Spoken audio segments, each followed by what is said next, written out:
Hey, welcome back to Album April. It's April 10th, and today I listened to Arrival by ABBA. I feel like nowadays ABBA almost has like a campy, chintzy undertone, and I would pretty much blame that on the Mamma Mia movies.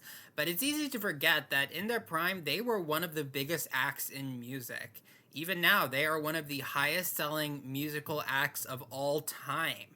Kind of odd to think about because, like, I definitely knew about ABBA, I definitely knew about the songs, but I looked it up. They weren't as popular in America, but in other parts of the world, their popularity was similar to that of the Beatles.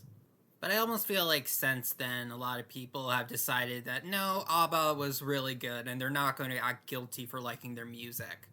I wanted to listen to one ABBA album, so I just looked up what the best ABBA album was, and the most common answer I got was Arrival.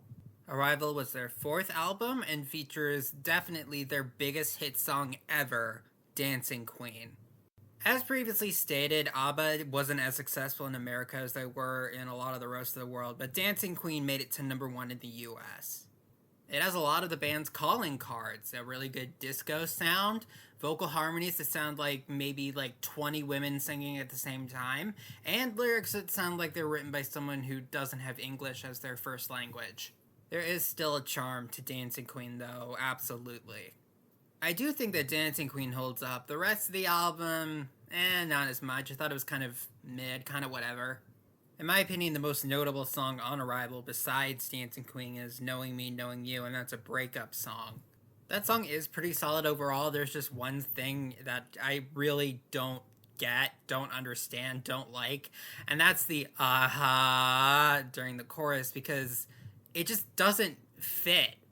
I also feel like a part of the ABBA vibe is the fact that none of the members of this band have English as their first language. And obviously, they know English, they can speak it just fine. There are little nuances and ins and outs when it comes to like being like a native speaker of English that can kind of come through when you're doing stuff like songwriting.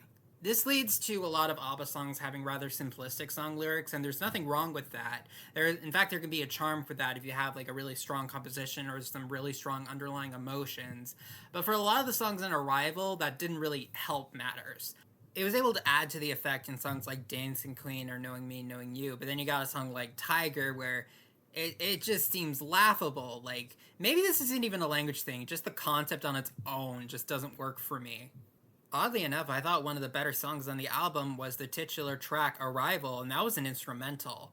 I didn't really think that Arrival was bad, there just wasn't anything in it that really grabbed me besides Dancing Queen and to an extent Knowing Me, Knowing You. One thing that I keep hearing about ABBA is that there's like such an earnestness to them, and I don't really think that came through here. The opening track is a song about a high school girl kissing her teacher. There's a song about wanting to be some guy's fiddle. I definitely like ABBA songs where the emotion is able to come through a little bit more in songs like The Winner Takes It All or SOS. I might listen to ABBA the album in a future album April, but overall I didn't really think Arrival was that great. I do like some ABBA songs that I've heard, but the only really great song that was on this album, in my opinion, was Dancing Queen. Alright, thank you for listening. I'll see you tomorrow.